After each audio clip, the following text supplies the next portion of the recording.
Okay, let's get started. So here we've got a slide from one of my classes, and at the moment there's no animation, it's just on a white background. So we can do a few things. First of all, we can make it more colourful and interesting by adding a picture. So I'm going to choose a picture from my desktop and insert it, and there we go. And you can see that it's covered up the writing, so we have to send it backwards, and we can send it to the back. Okay, but now you can see the writing is difficult to read, so we can put some background for the writing. Let's move the writing up a little bit, and if you use shape, so insert shape, choose a square, and you can put a square there. Now it's over the writing at the moment, but again we can send it backwards, and there you can see it's behind the writing, but it doesn't look so good. We can change the transparency and the color of the shape. So let's get rid of the shape outline, so no outline, and then we'll change the color of the shape to a nicer blue, maybe this one. But still it looks a bit strange because it's blocking out the picture, so we can change the transparency of the shape. If you click on fill more colors, you can see it says opacity. Now it's 100%. If we move it down, how's that?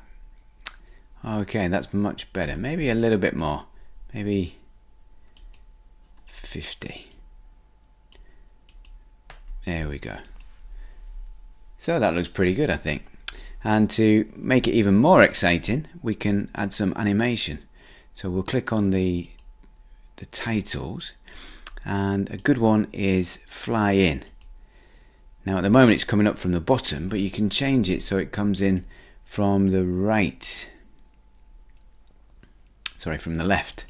There we go. So now it's coming in from the left. And you can do the same with the background as well. It looks quite good if you have it flying in from the opposite direction. So from the right side. Okay. And if you open the animation pane, here we go. So we've got the two animations there. We've got the writing animation, the titles animation, and the background for the writing. And what you can do is have the second one, if you adjust the timings, I'll get my face out of the way, to it, so it with previous means that they both happen at the same time. You don't need to click it. So if we then check out the slideshow from this slide and click, you can see that looks pretty professional, pretty nice. So much better than it was, I think you'd agree. The next way you can use PowerPoint in your classes is by photocopying exercises from the textbook, so that everybody can, all your students can see which exercise you're working on at the moment. So not only can you do that, but you can have the answers in there as well. So for example, for this exercise it's vocabulary, and students choose words from the box to put into the five sentences there. So if we put insert and then a text box, you can draw a text box there and type the right answer. So for this one it's write down. Write down. Okay, just get rid of the capital W.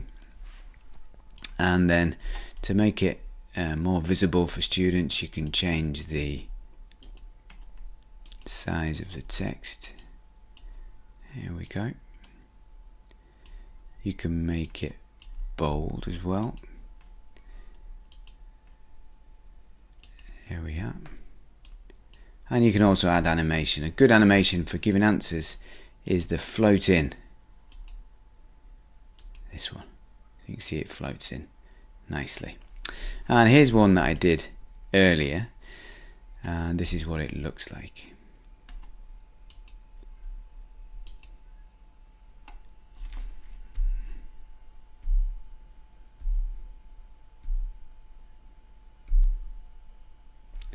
Okay, and on to the tip number 3.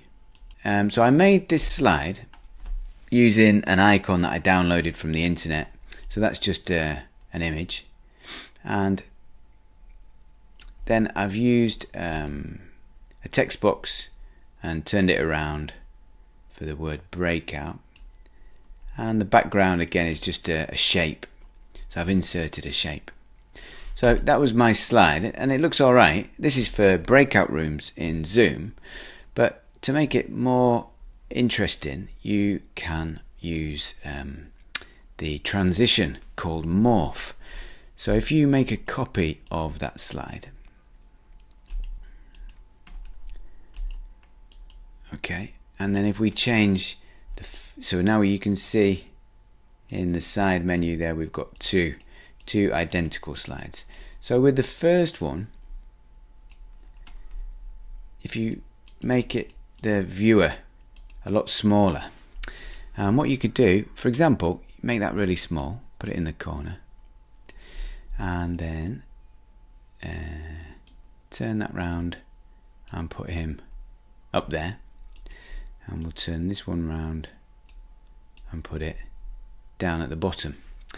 Now what Microsoft PowerPoint is going to do is transition from this slide you see over on the left to this slide, and very smoothly.